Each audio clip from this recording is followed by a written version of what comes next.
E eu, se fosse prosseguindo, olhando as outras ocorrências vinculadas ao Natal, por exemplo, 8 dias depois de Jesus ter nascido, em Belém, Lucas diz que ele foi levado ao templo em Jerusalém. Como eu disse, são só 5 quilômetros.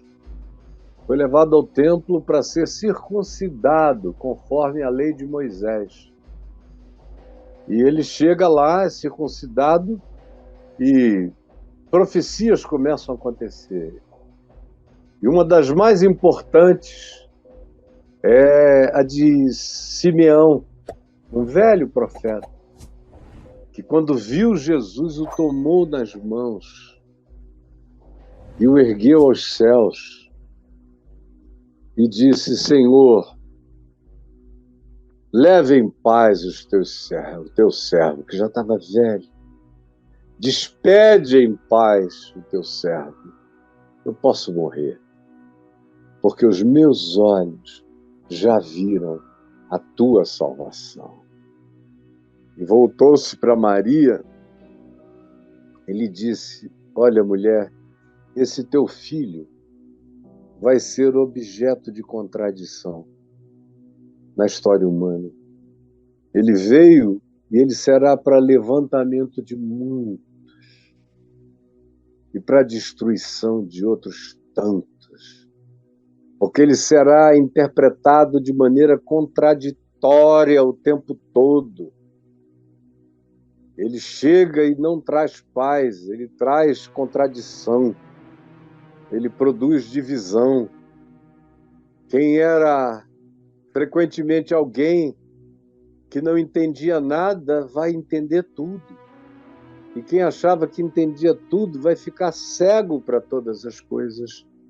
Vai ser algo tão chocante para ti, como mãe, assistires isso nos dias da tua vida, que eu te digo que uma espada vai traspassar o teu próprio coração, quando tu vires como ele será erguido como objeto de contradição para a história humana, para todos os homens.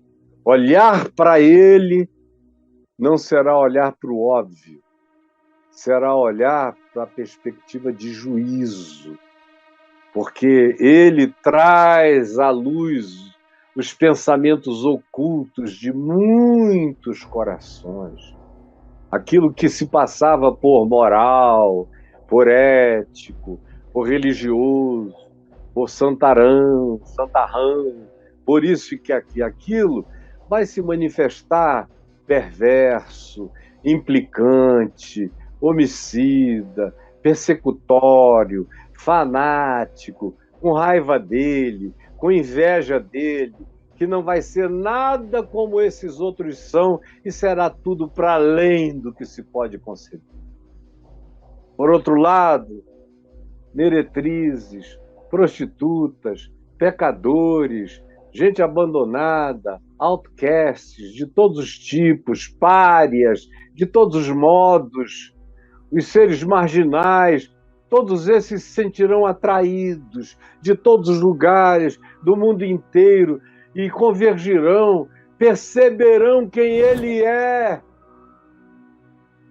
Não porque leram as Escrituras, mas porque os seus olhos não estavam cegados pelo preconceito da pseudo-sapiência religiosa, e eles verão, como diz a Escritura, aqueles que não procuravam por mim me acharão. É o que diz o Velho Testamento e Paulo repete. O Senhor é revelado todo dia muito mais a quem não procurava por ele do que por aqueles que acham que tem o domínio do óbvio. E Deus é óbvio para eles, porque Deus, preso na Bíblia, é o Deus óbvio para os crentes. Mas o Natal não é óbvio. E Jesus provou, vivendo de maneira absoluta, fazendo, como diz Pedro em Atos dos Apóstolos, andando e fazendo bem em toda parte. Mas nem isso tornou óbvio para ninguém, especialmente para a religião e para os seus intérpretes. A maior prova de que a religião e os seus intérpretes autorizados têm uma grande dificuldade de aceitarem Jesus. Eu não estou falando dos judeus, eu estou falando de hoje, de agora, de sempre, porque é o mesmo espírito, é a mesma doença, é o mesmo pressuposto, é o mesmo bloqueio, é a mesma arrogância, é a mesma vaidade, é a mesma tapadeira, são as mesmas escamas nos olhos, as mesmas. É o mesmo fenômeno. Vocês estão pensando que são esses que sabem mais? Jesus mostra no Evangelho que são justamente esses que tropeçam o tempo todo. São esses construtores que rejeitam a pedra de esquina. É a pedra que os construtores, os edificadores, os que dizem nós somos os que erigimos as coisas de Deus na história humana, rejeitaram. E que veio a se tornar a principal pedra angular e hoje também. Nós estamos vivendo um tempo onde o grupo mais difícil de acolher Jesus são os cristãos e, dentre os cristãos, os evangélicos. Eu evangelizo para todo lado, o mundo inteiro. Ateu é uma delícia, agnóstico, está com o coração aberto, sem preconceito. Os caras vão chorando antes de saberem o que está acontecendo. Para todo lado, agora crente. Cria o que Paulo diz em 2 Coríntios 3, aquele véu é posto na cara, eles não veem, só enxergam o ministério da morte de Moisés. Nunca conseguem tirar o véu para ver que em Cristo a nossa cara está livre, para olhar direto para a luz, para irmos nos transformando dia a dia segundo a imagem de Jesus. Isso não é óbvio, é uma revelação de Deus. É por isso que nesse Natal, e eu concluo agora, podendo falar para sempre aqui, mas neste Natal a gente está com tanta dificuldade por causa dos últimos tempos, de como tanta gente, em nome de Jesus, se dividiu.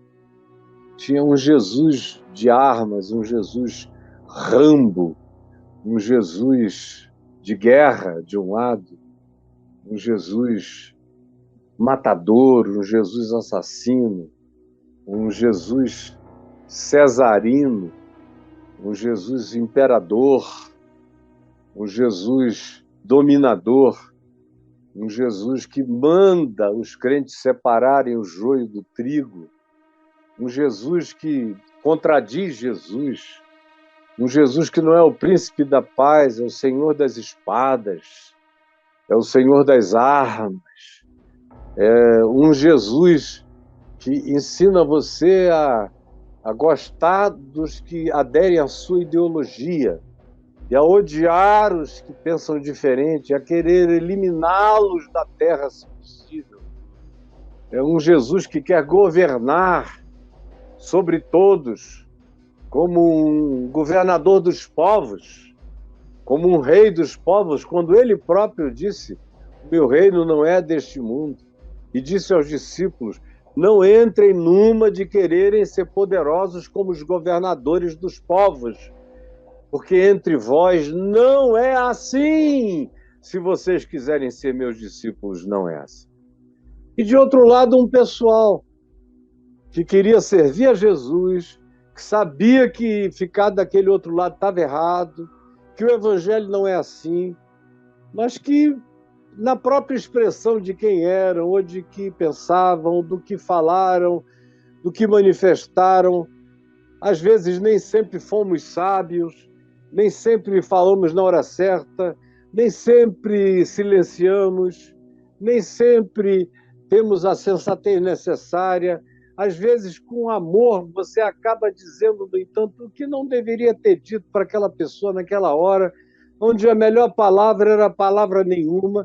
Mas o fato é que nós estamos onde estamos, no meio de famílias divididas, rachadas, porque o Cristo que não é óbvio e que é objeto de contradição, esse Jesus É a maior contradição da igreja evangélica no Brasil, é Jesus.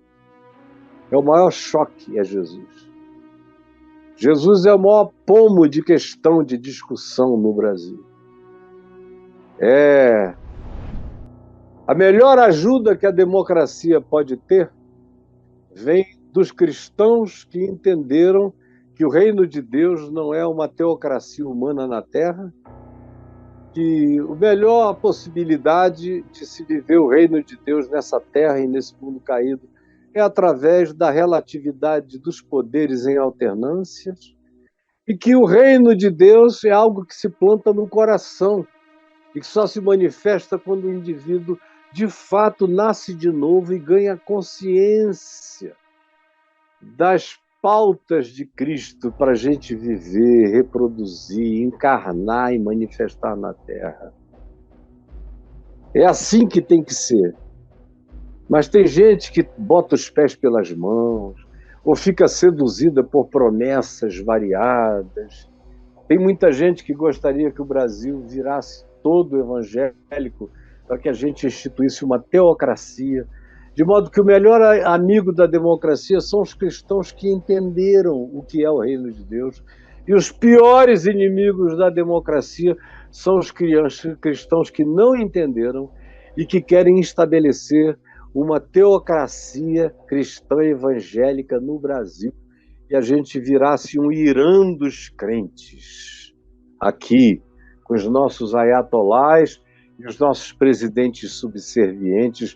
É o sonho da maioria dos pastores totalmente perdidos, que ficaram cegos, que ficaram insanos, que perderam a consciência do Evangelho. Totalmente. Então, é nesse mundo que a gente está aqui, para fazer Natal, que não é óbvio, em tempos de conflito. Mas o Natal acontece no meio da mortandade, no meio do conflito, no meio da chacina, no meio do desconforto, no meio da imprevisibilidade. O Natal acontece com gente que não foi instruída sabendo, com gente que tinha instrução negando. O Natal acontece no meio de todas as contradições possíveis, como essas que nós estamos vivendo aqui. Então não deixe a contradição tirar o espírito de alegria, nem a proposta de reconciliação. E se houver perseguição, faça silêncio. Busque um lugar seguro.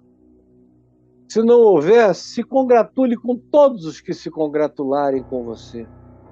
Abrace a todos os que vierem. Acolha os estrangeiros, os diferentes, mas os que dizem, eu vim aqui adorar. Sejam gratos para com todos aqueles que presenteiam o Cristo que você ama com a entrega de suas vidas ou da sua própria gratidão. Aproveite isso todo dia, sabendo que Jesus não é óbvio, por isso o Natal não é óbvio. E a percepção de Jesus não é óbvia nem para os crentes. Por isso que lá Herodes chama os crentes, teólogos, acadêmicos, eles sabem tudo sobre onde é o nascimento, mas isso não os coloca num movimento de transformação, de adoração, de conversão. Fiquem sabendo que frequentemente é gente que não tem nada a ver com o que você chama de crente, com Jerusalém polvorosa, que são aqueles que chegam até onde é o lugar do quebrantamento, da adoração. Isso estabelece também um critério, um paradigma de interpretação da história para nós. E eu gostaria que você tivesse isso em mente e você compreendesse com o coração e fizesse a sua parte em todo espírito de reconciliação com seu pai, com sua mãe, com seus irmãos e irmãs, com os seus amigos, seus parentes, com todo mundo. Se houver um inimigo dando sopa, chega junto e acolhe, diminui a distância. Faça isso, faça a sua parte, porque neste Natal Você não é o pastor, você não é o rei mago, você não é o intérprete de Jerusalém, você não é Herodes, você não é José, você não é Maria. Você é um anjo cantando, proclamando, avisando: olha, gente, nasceu para quem tem boa vontade.